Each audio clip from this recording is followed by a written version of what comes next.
Influx of migrants moving to Logansport causing some government officials there to speak out, saying the current growth is not sustainable. Fox 59's Angela Gannott joins us this morning. And you've been working on this story for 6 weeks. Yes, Lindy, a special investigation here, 6 weeks in the making. It started with a viewer asking me if I could get answers to questions that she had, and then multiple people responded as well. When it comes to the thousands of migrants who have moved to Logansport, from medical care to education and housing, is there a strain on local services, and what is the plan to handle it? Logansport, Indiana, a rural city 78 miles north of Indianapolis, known for its diverse urban population of 18,000. People from at least 28 countries now call Logansport home, with at least 27 languages spoken. Each week. Okay, you did not say that. Yeah, each week. So last week they had, my final count that I knew of, they had 16 newcomers.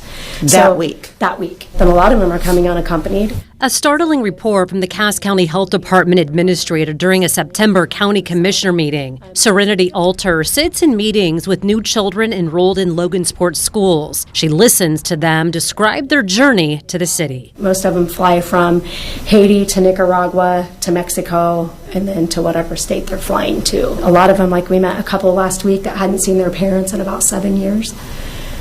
It's a eye-opener. The overall growth of school enrollment jumped by nearly 150 kids in 3 years. This year, there are 207 Haitian students in Logansport schools, up from 14 in 2021. They also have new students from 11 other countries, including Guatemala, Cuba, Honduras, and El Salvador. No one from the health department wanted to do an on-camera interview with us, but they told me the language barrier is a big challenge. I don't think our school system can contain that many and can sustain what they're doing right now. The school district is more optimistic. We can handle it, and we're a public school, and so we take everybody that comes in the door and meets them where they are, no matter what. Michelle Starkey graduated from Logansport High School and has worked for the school for decades. She says embracing immigrants is what they do, but she acknowledges many of these migrant students are being asked to bear a heavy load. While it might be startling to some people, we have students that work second and third shift jobs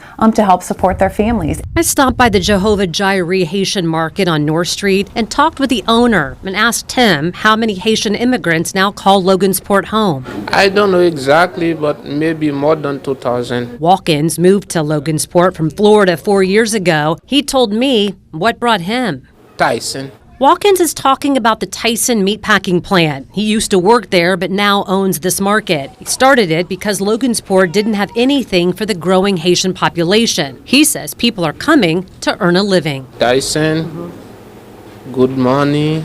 Yeah, he make good money. Yeah. Immigrants like Watkins can come to Logansport legally with certain employment authorization documents issued to temporary protected status individuals. I reached out to Tyson and submitted multiple questions, including how many migrant teenagers work for them third shift. They did not respond. Do you need help? We do. Logansport Mayor Martin told me his biggest issue right now is not knowing how many immigrants have come to his city. From the federal to state government, nobody can tell him. Do you even know? We don't. Migrant spiritual leaders told city leaders 5,000 Haitian immigrants have moved to Logansport, but the mayor says he has no way of verifying that number, but he knows it's significant. Here's how we know it's changed is because of the 20 to 30% increase that we're seeing in a lot of our normal city services, with our traffic stops, with the hospital, with our school corporation. He blames federal immigration policies for the burden. The federal government has got to step in, and they've got to start helping communities our size. Mayor Martin's two biggest concerns are the strain on the hospital and housing. Logansport Memorial told us they are on pace for record births and more than 20,000 ER visits.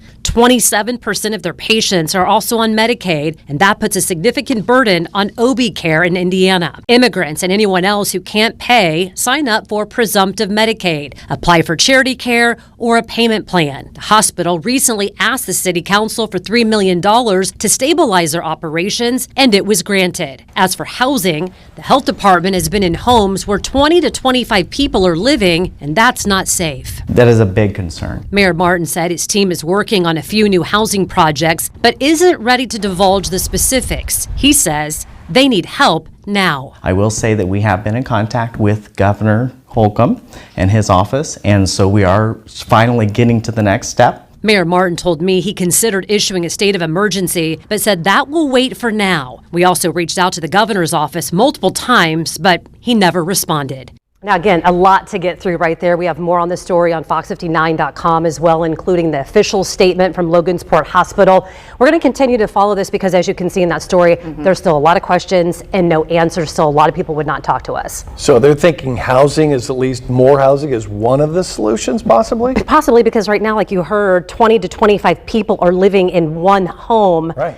That's not sustainable, but there's not housing for everyone. And again, the biggest issue right now, are there 2,000? Are there 5,000? Even the mayor said he can't get an answer to how many people are now living in his city. It's kind of hard to, establish what needs to be done when you don't have an accurate count. No, that's it. You set budgets by the number of people. Your police force uses numbers to determine how many police officers you need. They don't have any idea. It'd also be nice to get an answer from Tyson. That's the big one how too, because are people coming employment. into work here? And again, we're hearing that teenagers are working third shift at different places. Well, where are they working? And is that really healthy for them when they are going to school and also working? Right.